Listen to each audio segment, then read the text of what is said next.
25th of March 1807, Britain officially abolished its slave trade. This signalled the termination of a commerce that had seen close to 13 million Africans transported inhumanely aboard slave vessels across the Atlantic to a brutal and degrading plantation system in the Americas, with up to 2 million slaves not even having survived the voyage. It would be an understatement to say that achieving this had been an overwhelmingly difficult task. The trade had generated vast wealth, not only for the proprietors across the Atlantic, but also those thousands of merchants, bankers, shipbuilders, insurers and investors in Britain who claimed a financial stake in the trade, not to mention the British Treasury itself. It had taken a combination of an utter dedication to the cause of religion and morality, a new innovative public campaign that captured the imagination of the British public, a new pragmatic strategy utilised by anti-slavery MPs in Parliament, and a series of fortunate or unfortunate events, depending on which way you look at it, for abolitionists to eventually end the inhumane traffic of Africans across the Atlantic. Well, the Abolition Act of 1807, of course, comes a full 20 years after they started their campaign in the late 1780s. So that tells you something already, I think, about how difficult it was to get that bill passed. Despite its popular appeal, despite all of the weight of public opinion that appears to have been behind the abolition of the slave trade, there were very powerful people in powerful positions who wanted to oppose it. Yet for all of those who had fought so hard to see the slave trade abolished, there was this looming sense of unfinished business, that their ultimate aim had not been achieved. And that, of course, was the emancipation of the entire enslaved population in the Americas. But in order to do this, abolitionists would have to overcome numerous hurdles. Even with public opinion on their side, they still faced a fierce pro-slavery lobby in Parliament, the West India interest, determined to uphold an institution they were so heavily invested in, and that still benefited Britain financially. Lots of the opposition is very, very similar. So the slaveholders, the sugar planters, who opposed the abolition of the slave trade because they argued that it would be a fundamental problem for their business. Those sorts of voices are there in the campaign against slavery itself when that really picks up pace in the 1820s. Many planters arguing that an abolition of slavery, although some of them say it might be desirable in the distant long term, is not feasible in the short term because of the economic consequences that they claim that it would cause. The stance of the West India lobby was clear from the outset. To abolish the slave trade was one thing and hugely damaging in itself, but to end slavery would be to utterly ruin the West India colonies, which had once been the jewel in the crown of the British Empire. Moreover, it would utterly destroy the livelihoods of all that had been encouraged to invest in the institution, both abroad and at home in the metropole. It is with this in mind, and with the help of Petley, Professor of Atlantic and British Caribbean Studies at the University of Southampton, that I will attempt to understand just how, little over a quarter of a century after the slave trade had been abolished, abolitionists were able to see an emancipation bill ratified in Parliament on the 28th of August 1833, liberating all those bound in chains and effectively decimating the established plantation industry. This is the story of the year Britain abolished slavery.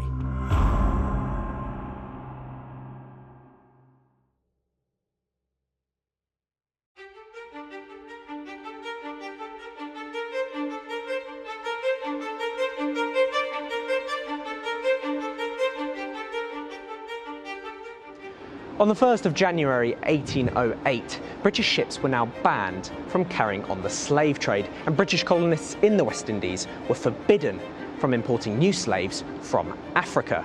Now I'm here at Canary Wharf, what used to be the West India Docks, a central hub of commercial slave trading activity. As you can see from the sugar warehouses that still stand to this day behind me.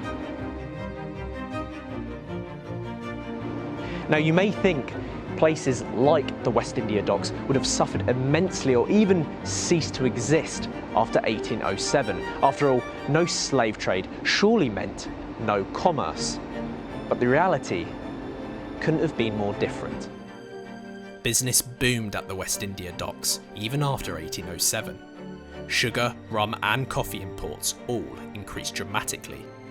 In fact, the number of ships discharged in the docks rose from 350 in 1804 to an early peak of over 640 ships in 1810.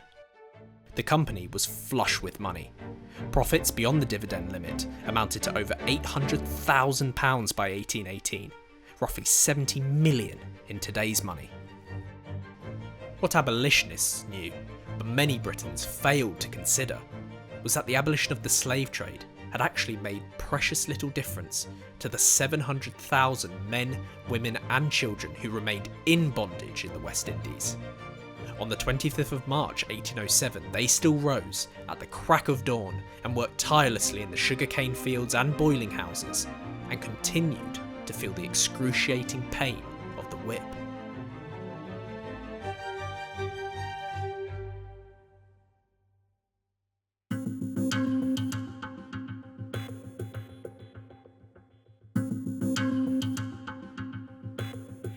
Now, it is important to consider that whilst it had never been avowed clearly at the time of abolition, it had always been the ultimate goal of abolitionists to see slaves in the West Indies emancipated.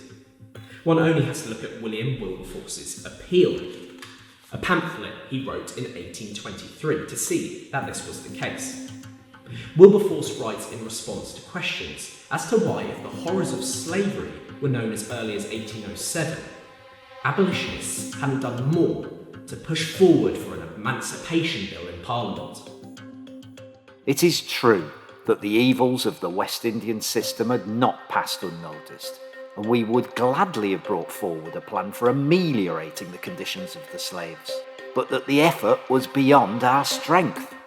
A lot of abolitionists wanted to end slavery, and even Prime Minister William Grenville, when he introduced the 1807 Act to Parliament, suggested at the end of his speech that an eventual end to slavery might come about.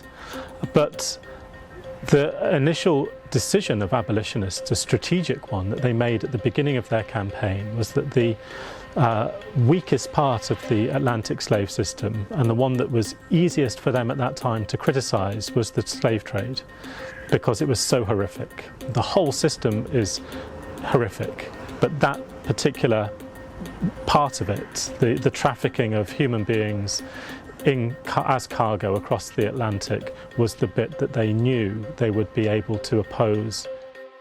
And so, for abolitionists, there truly was a sense of unfinished business. As Wilberforce admitted, those who had longed to see the slave trade abolished had always relied upon abolition in 1807 to ultimately pave the way for emancipation. So many more conservative-minded people thought that 1807 might be the only piece of parliamentary legislation that was necessary. But of course there are more radical people, more radical abolitionists in Britain, and of course the slaves themselves in the Caribbean colonies, who wanted much more than just an abolition to the slave trade. They wanted the end of slavery itself. So I think what you see in 1807 is a really important piece of legislation, but by no means the end of the struggle, and certainly by no means the end to the debate.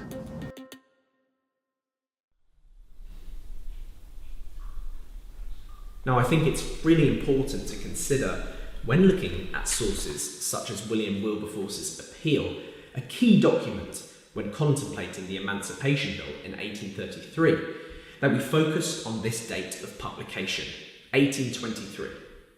Wilberforce is writing a full 16 years after the abolition of the slave trade, the same year in which the Anti-Slavery Society was formed. And whilst that clearly is no coincidence, as we have just witnessed, Wilberforce's writing seems to be more of a reflection on and a justification of the inaction between 1807 and 1823. In reality, no substantial legislation had been achieved by abolitionists up until this point, apart from perhaps the 1816 Slave Registry Bill. And I think it's this reason that makes Wilberforce put pen to paper. So one of the things that happened after 1807 was a sense that the abolition bill might start to have an effect on slavery in the Caribbean, and abolitionists do want to see what that effect might be, whether it will lead to rapid improvements in conditions and perhaps help to set the things in progress for an end to slavery itself. And it's when they realise that that's not happening in the early 1820s that they begin to put together another nationwide campaign focused this time on ending the institution itself.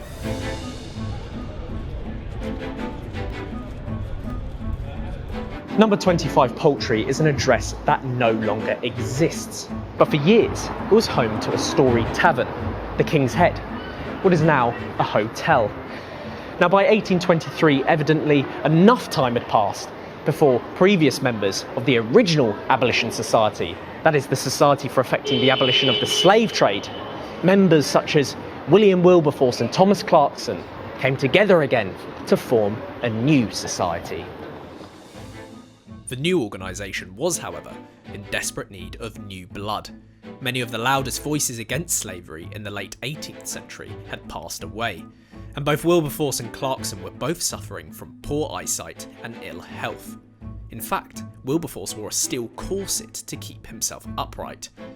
With a heavy heart, he would leave this fight to the younger men such as Thomas Fowell Buxton.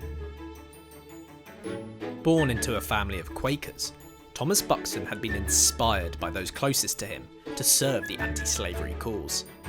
A tall and physically commanding man, nicknamed the Elephant, Buxton became the obvious choice to take the reins from Wilberforce and succeed him as the anti-slavery figurehead in Parliament. Now, to fully understand why an anti-slavery society was formed in 1823, it is important to consider what abolitionists were hoping to achieve with the 1807 Slave Trade Act. It was hoped by abolishing the slave traffic, conditions for slaves in the West Indies would naturally improve. The logic behind this reasoning was if slave owners were no longer able to purchase slaves from abroad, they would be incentivised to treat their workforces better. Wilberforce was referring to in his appeal when he stated that abolitionists had deceived themselves by expecting much more benefit to the plantation slaves from the abolition of the slave trade than has actually resulted from that measure. They truly believed that proprietors would take the necessary measures and at the very least maintain populations on their estates. But this was clearly not the case. The figures were there in black and white. Slave populations in the Caribbean colonies were in decline, so much so that plantation owners openly complained that they did not have sufficient labour forces anymore. The qualms Wilberforce raised in his appeal were not limited to slave population decreases. He claimed that slaves were practically strangers to Christianity, and criticised the use of the whip and other methods of torture and extreme punishment. These claims were also bolstered by the various testimonies of missionaries and former slaves who had witnessed firsthand the extreme degradation of the enslaved populations for themselves. One such man was Olaudah Equiano, one of the most influential abolitionists of his generation. A former slave who had purchased his freedom and travelled to Britain, published his autobiography in 1789, which documented his kidnap from Africa, his voyage across the Atlantic, and the brutality he witnessed during his life in slavery. It was very common for slaves to be branded with the initial letters of their master's name, and a load of heavy iron hooks hung around their necks. Indeed, on the most trifling occasions, they were loaded with chains, and often other instruments of torture were added. The iron muzzle, thumbscrews and such are so well known as to not need a description, and were sometimes applied for the slightest fault. I have seen a Negro beat until his bones were broken for only letting a pot boil over. But in reality, Evidence of the high mortality rates and population decreases in the colonies were of the highest value to the Anti-Slavery Society, especially in the House of Commons. Members of Parliament were not as sympathetic as the general public to the testimonies of former slaves and missionaries, which were often mistrusted or countered by reports from the colonial assemblies and planters themselves. These stark figures, however, could not be refuted.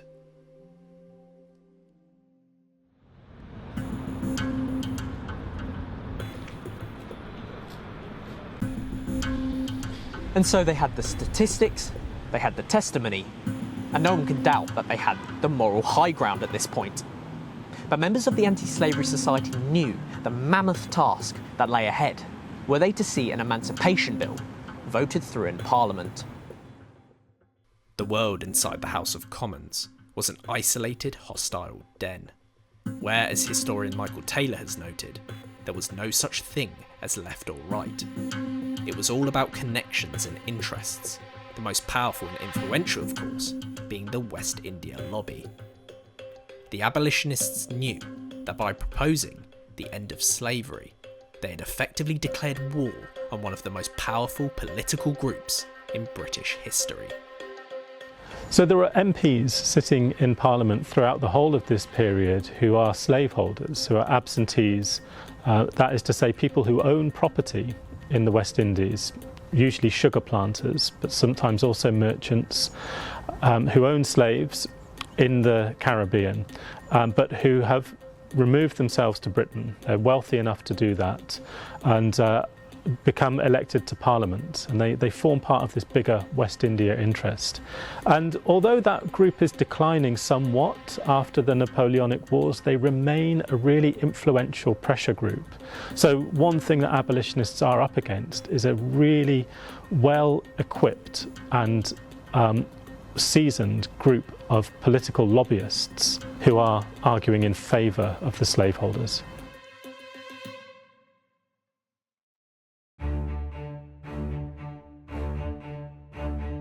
One of the abolitionists' fiercest critics, who directly challenged Wilberforce's appeal, was a man named George Wilson Bridges. Bridges was an Anglican clergyman who had married into a family of the planter elite in Jamaica.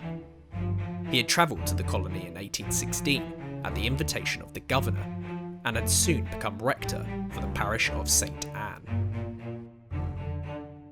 Bridges was a well-known and well-read critic of the anti-slavery campaign, and directly challenged Wilberforce's assertions in a book entitled A Voice from Jamaica.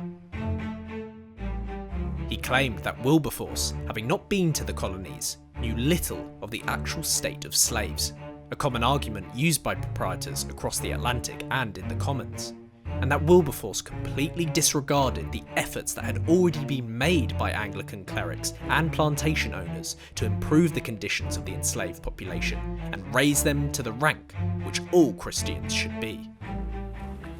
The arguments came thick and fast. Bridges claimed that Wilberforce's slave population figures were completely wrong, that he was mentally deluded, and that he cared more about the black population in the West Indies than the poor, suffering labourers in Britain. It was all fake news, he claimed, and people would soon see through the wretched artifices of his misrepresentations.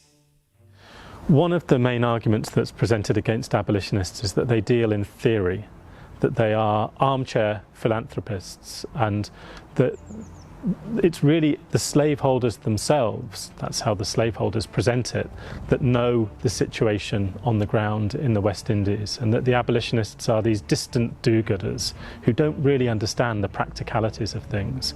And so you see all sorts of caricatures of them preaching and telling the most lurid tales about the abuses that enslaved people are enduring in the West Indies, that the slaveholders argued did not bear any similarity to the reality. Bridges effectively channeled all the frustrations of the planter class in his publication. The Anglican vicar, like those in the West India interest, questioned Wilberforce's integrity and motivations. To degrade the white population and to ruin many thousands of his countrymen was treacherous enough, but there was no doubt that the noble cause Wilberforce claimed to support was all a facade. He and those in the Anti-Slavery Society held their own vested interests in seeing slavery abolished. Doubtless you expect that by agitating the subject at the present moment, you will ensure the venal support of the East Indian interest, which seeks to overwhelm these Western sugar colonies as a matter of mere mercantile speculation. They try to discredit them. They try to say that all you're interested in is something that you've never really had to witness or understand for yourself. The difficulty with that, of course, is that abolitionists frequently were on really strong ground when they talked about slavery, including the sorts of evidence that missionaries were able to bring back from the Caribbean, having worked with enslaved people in the Caribbean, having witnessed at first hand some of the brutalities of the system. So abolitionists were very well informed on the whole, but a key pro-slavery argument went that they were not, and tried to pull the rug from under their argument in that kind of way. Plus all of these arguments as well about abolitionists somehow being more than just these moral crusaders. There were arguments, for example, that they were in the pocket of the East India interest, and that the reason that they were going after slavery in the West Indies was try to boost the sugar trade in the East from India. In the face of such ferocious criticism, leading members of the Anti-Slavery Society felt compelled to support a more gradual approach to the abolition of slavery. This involved accepting measured steps towards the ultimate goal of emancipation and concessions made to the West India lobby. Now, as we'll soon discuss, this became extremely controversial within the organisation, but Buxton and Wilberforce, conscious of the backlash they had received after the 1816 rebellion in Barbados and the anger and hatred they had already been faced with in Parliament, opted to take what they thought was required, a pragmatic approach. And that they did. Wilberforce made clear at the end of his appeal that those in the Anti-Slavery Society should err on the side of caution. Before I conclude, may I presume to interpose a word of caution to my fellow labourers in this great cause? A caution which I can truly say I have ever wished myself to keep in remembrance and observe in practice. It is that while we expose and condemn the evils of the system itself, we should treat with candour and tenderness the characters of the West Indian proprietors. So often, enslaved people themselves are left out of this conversation. If they feature, it's as an example that's being used by abolitionists or sometimes by slaveholders to try to prove their point. But no one really asked enslaved people themselves within this debate, abolitionists or government or slaveholders, about their position within all of this. So someone like Wilberforce, I think, very often talks about this with a discussion that includes enslaved people really only in the abstract, and that sometimes references the planters. You know, he's thinking about, well, what's the impact of this going to be on the planters? Will they go along with this? How will this impact on them? Can they make a good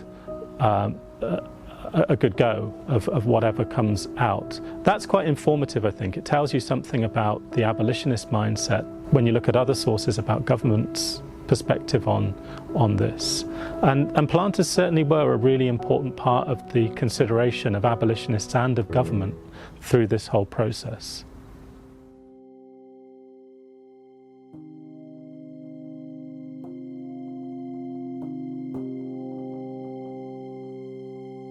Initially, this approach provided a speck of light at the end of the tunnel.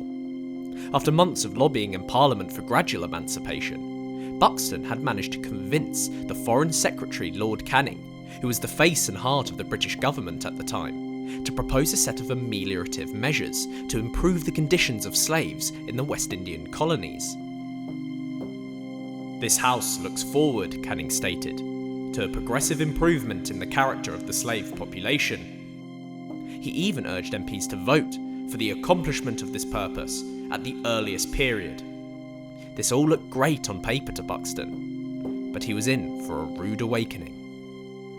So the resolutions that government pass in 1823 are presented as a response to the abolitionists and as a sign really of government's goodwill of wanting to improve conditions on the plantations, with the notion that this will lead eventually, and that's never really disclosed as to how long this whole process might take, lead eventually to an end to slavery. That's the long-term professed aspiration for this. Some abolitionists, of course, are furious about this. And of course, enslaved people in the Caribbean, you can imagine what their frustration must have been. Because essentially what this is doing is saying, well, we'll take it one step at a time, very gradually and very slowly.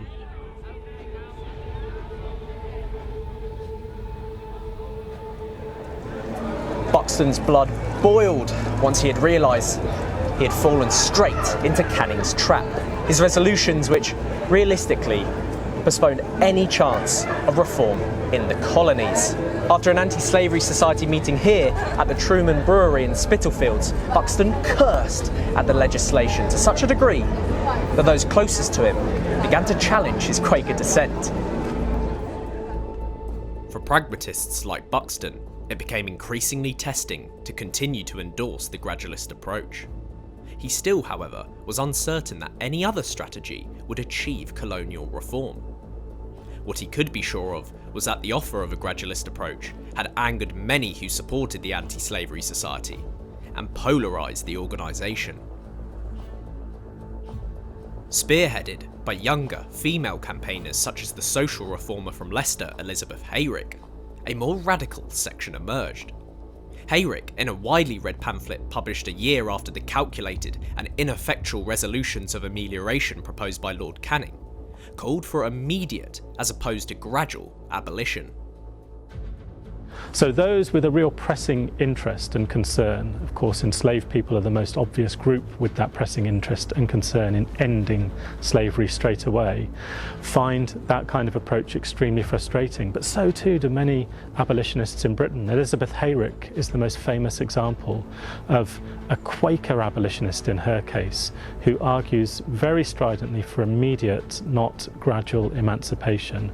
And what she's arguing against is this gradual abolitionist campaign, but also this gradualism within the Tory government of the 1820s that meets the abolitionists halfway and makes these really fairly conservative moves, gestures towards amelioration and improvement that aren't going to end slavery anytime soon.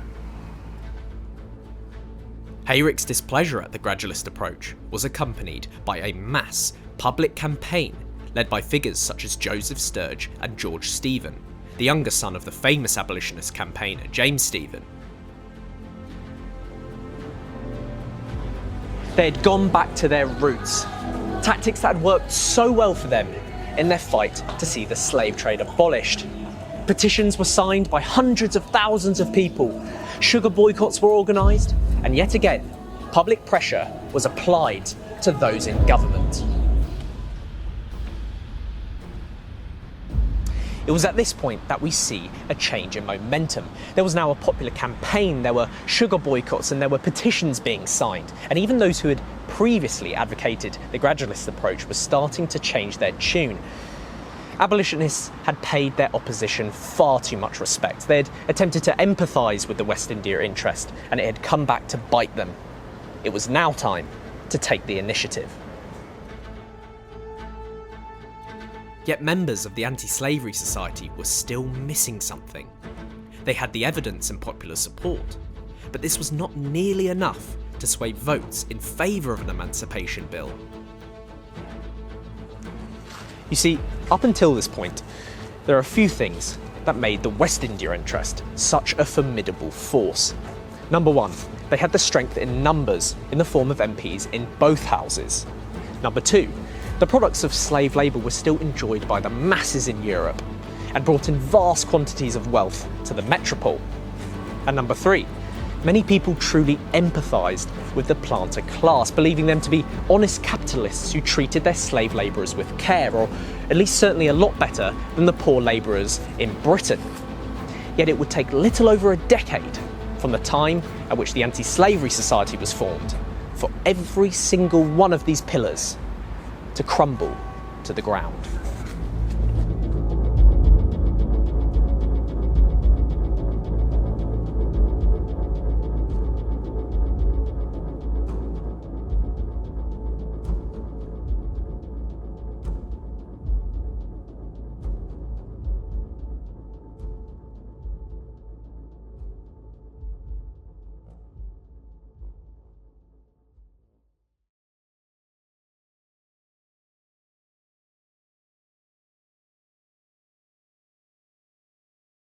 Welcome to the History Hit YouTube channel, which we are relaunching. We've got all the best exclusive content going straight onto this History Hit YouTube channel, and you can find out, for example, why on earth I'm standing at the top of this mast. You should probably subscribe.